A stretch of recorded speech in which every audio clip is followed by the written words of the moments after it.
Hey everyone, it's Adrienne here today. How you doing? I am jumping on right now with chapter 2 of the video series I started last week called Building the Bridge. So if you haven't watched the introduction and I guess it's chapter 1 now, you can check out both of those videos. I'll put the link in the description of this video so you can catch up if you want to when you have time. But right now, this chapter, I want to speak to you about the topic of how we can be more aware of how we are orientating ourselves to what's happening. As the world seems to be unraveling, and I'm going to say unraveling to reform, we're being called not to just witness what's happening, but to perhaps co-create it by the way we see it. And not just with our eyes, but with our entire being. So this chapter 2, is going to be about more refined dive into perception, insight, and the power of reconnecting to parts of ourselves that maybe we've left behind. And in chapter 1, I talked about uh, multiple perspectives in how the world deals with the phenomenon of multiple perspective and this impulse to create a monolithic narrative or the appearance of one when there actually isn't one. So, but today I'm going to take a more granular view, let's say, on the details of what this means for our embodied experience. But before I do that, before I dive in, I just want to give a real quick recap uh, to I guess just to briefly describe the impetus that has called me to create this video series. So number one, I have this desire on my heart, this calling to share my personal journey through this landscape that we're all having to navigate in hopes to offer inspiration and validation, that hoping that something you might hear today might move you, help you, support you move through a time of profound global change. And then, of course, our own context of that, our own relationship to that. So here in the US, if you're watching from another country, you might already have witnessed that this country is experiencing a uh, deep, grand upheaval that is pushing all of us to look in the mirror and to reassess our values and to get really clear about what we truly care about. Not what we say we care about, but what we really, when all the dust settles, even when the dust is still up in the air, we begin to see all of the things that we've taken for granted, all of the assumptions that we've made. At least that's the hope. But alongside this collective, lack of a better word, reckoning that we're going through, from a yogic perspective, this has been called the end of a age, Kali Yuga. From an astrological perspective, it's called like the end of the Piscean age and the beginning of the Aquarian age. Whatever you call it, clearly something's happening that is, as I mentioned, an unraveling, a destruction, so a clearing. So something new can be born out of that. And it's messy and it's uncertain and it's definitely scary. And so it's really important for us to have a grounded sense of being in the eye of the storm, so that each of us can navigate through our own unique challenges, whether that's in relationships or finances or work or our essential emotional and physical well-being in our bodies as the foundation of everything else. So that was the first reason that I decided to make this video series and share it with you. And the second reason is that I really have this strong desire to share the work that I do in a way that I haven't before. And this includes the intuitive work that I do, as well as the somatic mentoring that I offer, and how it can support, like the essential piece and support for people building resilience and a deeper sense of self-awareness during times like this. And a reoccurring theme that has been coming up for me personally in my sessions and my intuitive readings that I've been doing is the theme of perception, how we see, how we interpret, and how that determines how we relate to the world, how we relate to others, how we relate to ourselves. So as we begin to move through this chapter 2, I want to start off by saying that when I do intuitive readings, what I'm doing is tuning into the collective field, and the collective field holds information. They're like little holographic packets or pictures. They can show up as symbols, as archetypes, and they reflect universal experiences, but they also show up uniquely in each person's dashboard or the schema that they have of the world. And lately, symbols, there's been a shared theme that I've been seeing around vision, around sight, and those have been particularly strong. So I feel really called to share about that. And I'm not talking just about what we see with our physical eyes, but yes, but we also have an inner vision, or what we might call our insight. So I like to think of it this way. As a teacher, I used to share this practice with my students. I'd have them close their eyes and picture a cat. And you could do that right now if it feels good to you. And then after all my students had closed their eyes and pictured a mental image, they created a mental image of a cat, we would all share our picture of the cat that was in our imagination. And of course, it's not a real cat, but it carries energetic signature of one and the traits of the cat. So the shape of the cat, the fur, the color, the kind of breed the cat is would be different, but the cat still had all the traits of catness. And so this is a way of describing personal perception that is rooted in our shared perception or understanding of the world. So this inner vision that we have, this power of imagination and insight, is foundational to problem solving, innovation. It is actually a resource of growth and expansion. Growing up, I really loved to read. I read tons of novels, all types of books, actually. But one thing I loved about novels is, novels usually have a main character, and the main character goes through a process of transformation. It's a textbook, right? There's an arc of the story that all good stories follow. And as we follow the lead character, there's something that shifts in their perception.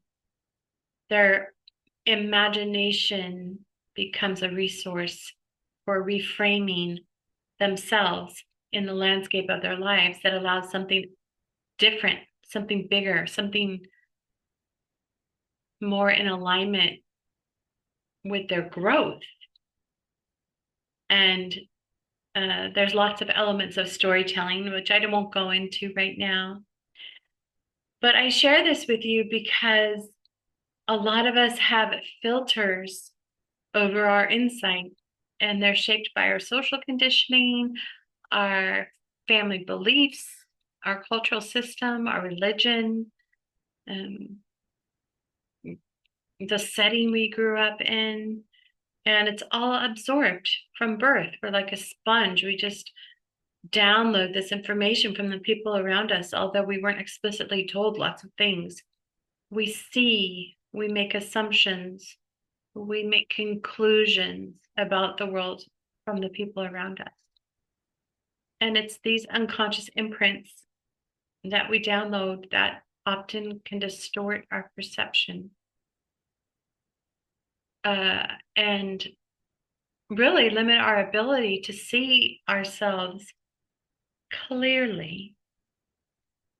And when I say see ourselves clearly, I mean on all levels of our being. And one of my favorite books, just to help give you an example of what I'm talking about, is The Bluest Eye by Toni Morrison. And just the title, The Bluest Eye, you can imagine explores a particular perspective of the world that idealizes blue eyes, or the perspective in which the world looks from the blue eye. It's different than what the world might look like from a non-blue eye, let's say. And this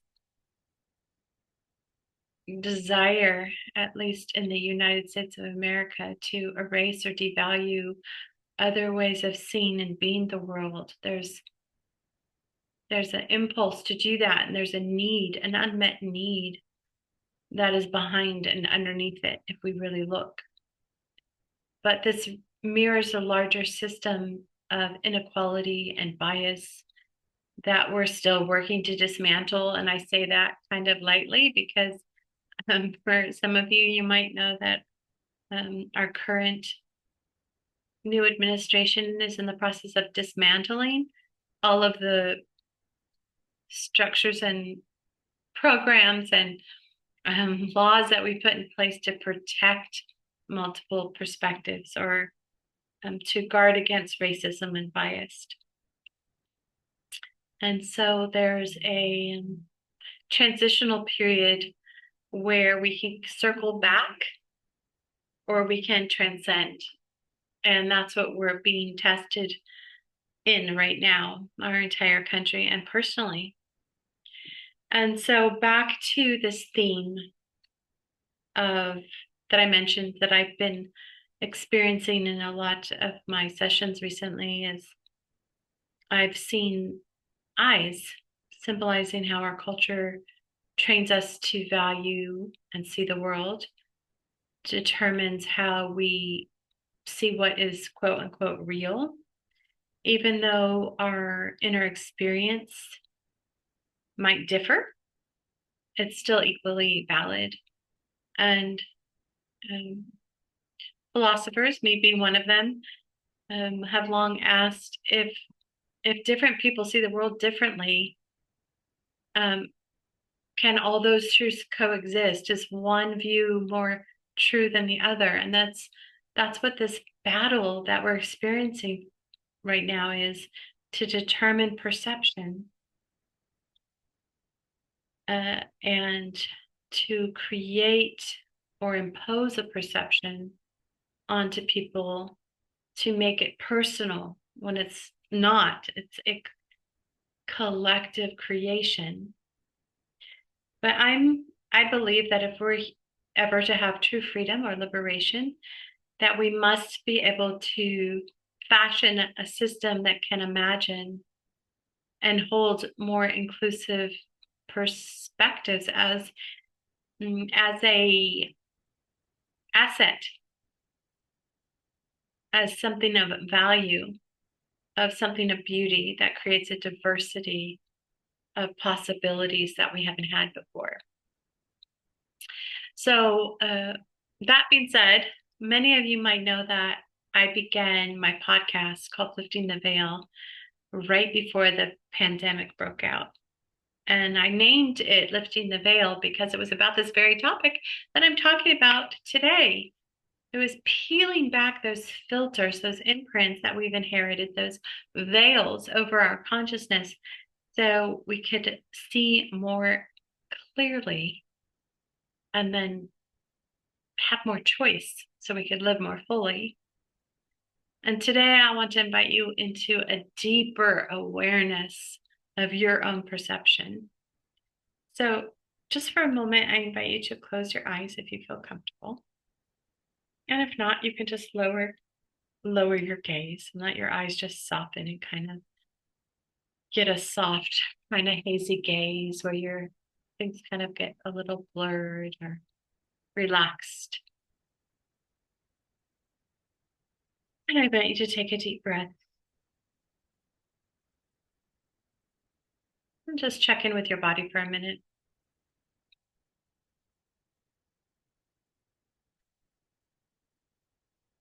And as you do this, I invite you to notice this shift in your attention away from the visual input. You might become more aware of sensations in your body. You might notice the temperature in the room, or even maybe some energy moving inside of your body. Maybe some aches, some pain.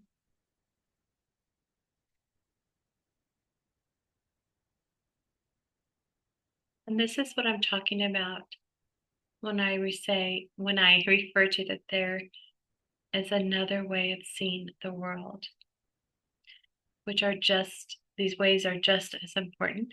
And when I say seeing, I mean experiencing the world. And they're just important, if not more important, than our visual sense. But in our world, this visual, mm, this visual engagement with the world for many becomes the full experience. And when I say the full experience, I mean where all of our attention is focused. But as a classroom teacher for many years, I saw this play out regularly. And you might be able to relate. Maybe you're a parent. Of course, you've been a child, and so you have this reference point, right, of just being a human. But children often express unmet needs through behaviors, and it's not even children; it's adults as well, unconsciously, because most of us weren't taught to recognize what's underneath a behavior, let alone how to support ourselves in getting that need met. First, bringing it into our awareness and then being able to construct an action to get that need met. So we respond a lot of times just on the surface level of life, missing our opportunity to connect and empower our embodied experience and that sense of aliveness that the behavior is connected to. But we have, unfortunately, a lot of times gotten cut off, or we have this internal divide, let's say, that's actually a result of a learned way of self-dismissal, devaluing our internal experience or making it secondary, or what we've been taught to or how to conceptualize our experience. And it becomes a sort of self anesthesia in a way that becomes normalized. And I was sharing with a friend today that when I was a teacher, there were many straws that came before the camel's back was broken. But one of them was realizing that out of the 1, 2, 3, 4, 5 teachers in my hallway, that 3 of them were on antidepressant medication. And many more of the teachers that I knew were self-medicating. And I know that working with like having that many face-to-face every day, like 150 students a day, is emotionally, it's like an emotional labor, especially if we haven't been able to do our inner work and we're being triggered in our own trauma all of the time. But that's like one of the reasons why I started my coaching business called Mind Heart Space, because I had a vision of what would happen if we actually all began to connect our conceptual mind and our personality with our heart or our felt sense of being in our body or our soma. And this became like our embodied experience actually was reconnected to our mental perception. And for a lot of people, if you've asked them if they're connected to their body, they would say yes. But when I start working with people, there are reasons why people are not connected with their body on purpose. So when we're able to start creating a safe place, developing the tools and the capacity to start dipping our toe into that well that is so vast and so deep, that when I do this work with people, for example, just this week, the person I was working with is like, I don't know. Like, I don't even know what that is yet. I'm just getting curious about these patterns of behavior that I took for granted that were me, when actually they may be some sort of defense mechanism, some sort of unconscious adaptation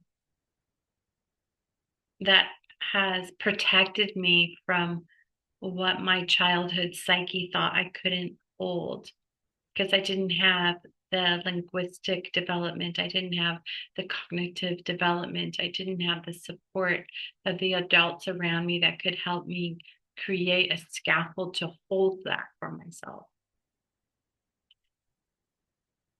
And so, because we never learned how to do that, we don't have the degree of agency that we might like. We might not have the degree of trust, self-trust that we long for, let alone being able to trust others. We might not have the level of emotional freedom to love at the level that we truly know is possible in our heart. And that can create a deep grief in our being.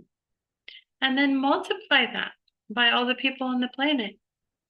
That is an energetic frequency that is vibrating out and creating our world. And to me, this is a process of reclaiming the spaciousness of our own being, so we can perceive the world in a more complete or open aperture of awareness. And this week, I think it was, let's see, today, what day is it? Today's Wednesday. Maybe it was this weekend, I went to go see one of my favorite devotional kirtan singers, Deva Pramel. And she invited us all to chant with her the mantra Om. And I loved the way that she described it. She said, Om is a mantra that refers to the part of us that's aware of everything. And I really enjoyed that description, because it's not outside of us, it's inside of us. And so we have this access to the Om consciousness, which is infinite imagination resource. So I'll give you a specific example of how this unfolded in one of my sessions this week. So in a recent client session, I noticed that a person had some programs running on autopilot. And I like to give the example of, your computer. A lot of times you'll have your computer open to one page, you're focused on writing something or, doing on some website, looking for information. And you can have multiple browsers running in the background and not even notice that they are sucking a resource. They are taking electricity, they're taking up room on your hard drive or your computer's operating system. And these unconscious patterns can help us cope, but over time, they take a lot of our energy. These we get stuck in these patterns, and they take a lot of our energy, and they might not even be serving as our highest efficient, running without all the drain. And yeah, so I was sharing this with my client, and to really consider what tabs she has open. And even they're back here, they're unconscious, how they're affecting her interactions with people. And we build these inner containers or these inner tabs, and they serve as emotional and psychological frameworks. And they're based on a lot of times our early experience in life, where, as I mentioned, we weren't given the support, we weren't given the language to understand them at the time, but they still got put into the framework, whether we knew their language. And it's this framework that's running that just can distort our sense of who we are. And I don't even want to say distort, I might say misplace, misidentify the extent of who we are well into our adulthood. And much of my work involves supporting people to reconnect to this somatic or felt experience underneath the behavior, underneath the mind. So this is called the RAS, the reticular, what is that word, the middle word? I always forget. The reticular activating system, I believe. Yes. And that is the ability of the brain to filter out non-essential information. And so they say that our brain is processing millions of bits of information at any moment of the day. And that those filters that we have that allow us to operate on autopilot, which is really great, also can really limit us because our conscious mind is blind to everything that those filters don't allow up past the neck or the into the conscious awareness. So when this reconnection starts happening, it transforms how we perceive the world, because we stop solely depending on this conceptual judgment and assessment of the world, and we start experiencing life through our whole sensory system. And this opens us into a more layered, nuanced experience of not only our own experience, but those people we're interacting with. There's a deeper empathy, there's a deeper sense of connection and vitality, because it's no longer me and you, it's us together. And as one of my clients said this week, like, I can't tell if that's me or you. And I just kind of laughed because I said, exactly.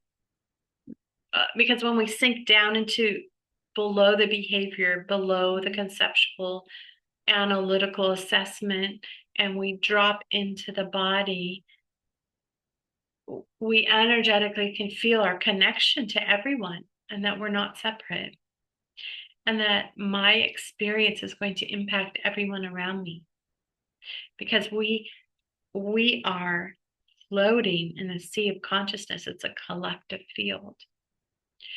So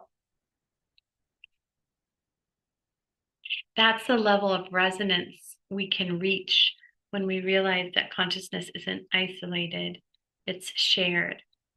So I want to invite you to this little practice with me.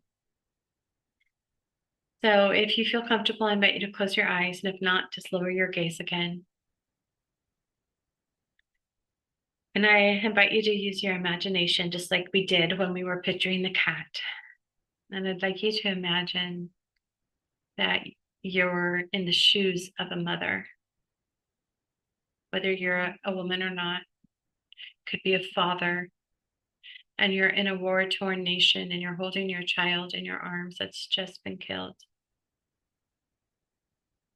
I'd like you to feel into that. Like, what does the world look like through her eyes or through that father's eyes?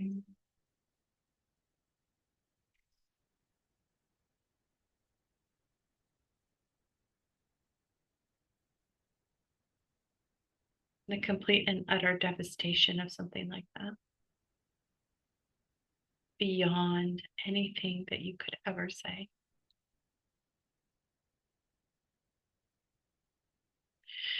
Now, I invite you to imagine that you're standing in the shoes of a CEO, a big company in a big city,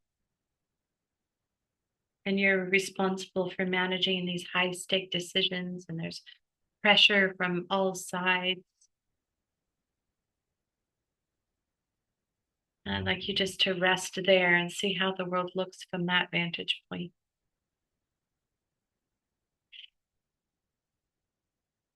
What does it feel like to be in that position?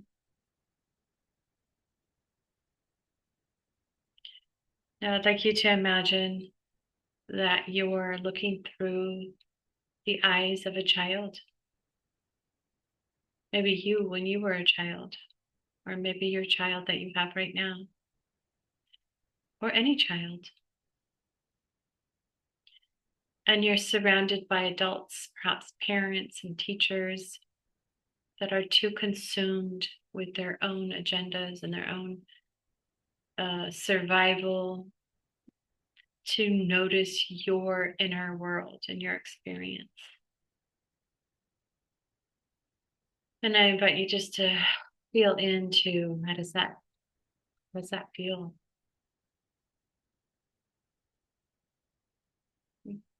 Can you see your own inner power? How does it feel to have the people, the adults around you who you depend on to be able or not able to accurately mirror that back to you?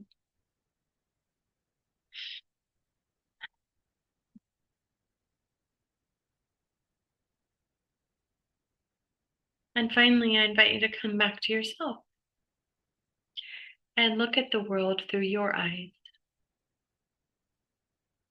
shaped by everything that you've lived through, everything you've grown through, how that's shaped your beliefs, your self-perceptions, your perceptions of the world.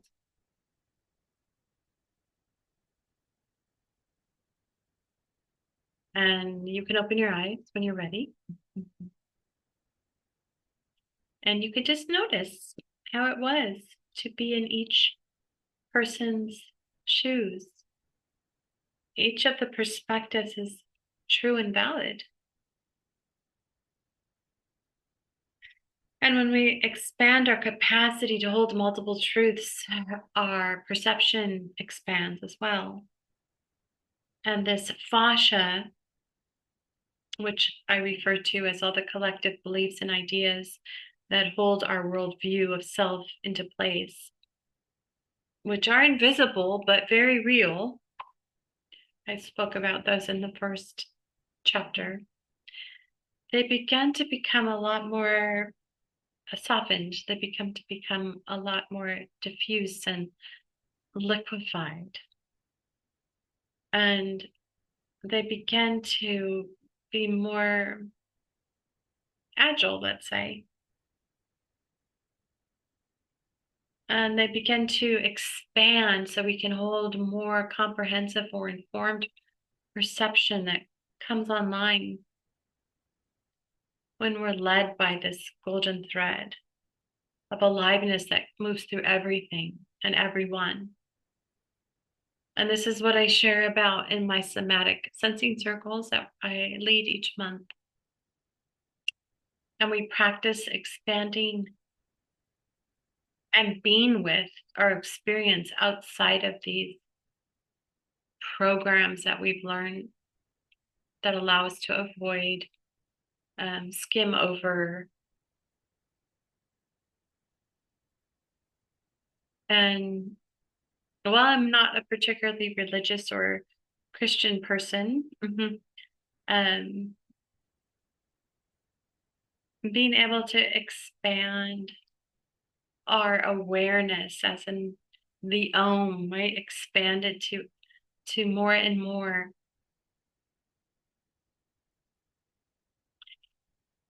Instead of the ones that we just inherited. It reminds me of that quote. What always has resonated from the Bible. It's John 10:10, and it's something like where Jesus says, "I have come that you may have more life and that you may have it more abundantly."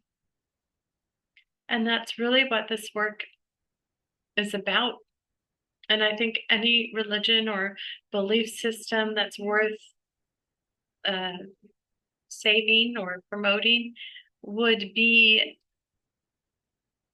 central principle would be that everyone may have life and have it more abundantly, not just people from certain zip codes or certain nationalities, certain skin colors, and like that line of thinking. And then we begin to ask ourselves, what happens when there's some people on the planet that don't have access to that? And as we do this work, we become more abundant because we access more life force energy, and we see the possibility that when each person has access to that, they don't need to take it away from others because they have it inside. And the more people that have access to it inside, there's more to share. And we're no longer walled off from parts of ourselves that say, I can't feel that, I can't be with that, it's not available to me. So it's a form of liberation of our entire being. So to close this chapter, if you're still here listening, thank you for joining me today. I want to give you an example of a student that I worked with. It's on a neurodivergent spectrum. And we're all on the spectrum, but right, the spectrum refers to people that might have autism or ADHD or other learning differences. And these behaviors often cause these, I shouldn't say behaviors, these conditions sometimes can cause certain adaptive behaviors, ways of trying to understand the world that might seem confusing to some people. But the organic intelligence in each being is working out its way to know the world the best way it knows how. And this is for anyone in the developmental process. Sometimes we'll act out and our behavior will have unintended consequences because we were never shown fully or reflected, our impact was never reflected back to us, nor were we taught how to name our needs so we can find more effective behaviors to get those needs met instead of unconsciously reacting, often creating harm unintentionally, and then producing results that don't even meet our needs anyway. So it's not really, I'm not telling you all this in regards to, trying to blame anyone, but to provide a more supportive framework for all of us. So we can help ourselves and other people notice the behaviors that we're doing, often unconsciously, so we can understand what's below it, what's driving it, and then discover more effective ways to get those needs met. And the more and more we do this with each other and for each other, we can rebuild self-esteem, self-trust, authenticity, and learn to connect with each other in a more honest way. Um, a lot of us didn't never had any other model but manipulation of coercion, ways of parenting. So ultimately, this is a way of reconnecting with our inner humanity and the humanity of everyone else. So we're living in a world, as I mentioned, where this trust, you just look at the world stage, is eroding. People don't know what to believe. They don't know who to believe. There's competing narratives. There's confusion. There's disconnection. There's blaming. There's shaming. There's accusation. But what we're seeing on the surface is just a symptom of something much deeper. And that's a collective disconnection from our own embodied truth and the lack of awareness that that is even the case. So building the bridge is about healing that. And it starts within you, within me. It's reconnecting to our physiology and our psyche and our soul and our heart. And when we do that, not only do we see ourselves more clearly, we start to see each other more clearly. And that is the power of this work, which is really, really priceless. So I'm in the process right now of looking for about 5 people who are really interested in taking a deep dive into doing this work. And it's transformative life work. And it's not just transformative for ourselves, but everybody around us. So if you're interested, please send me a direct message on any of the platforms you're seeing this video, whether it's on Facebook or YouTube or Instagram. All right, I think I'll leave it there for now. Until next time, please remember what a valuable treasure you are.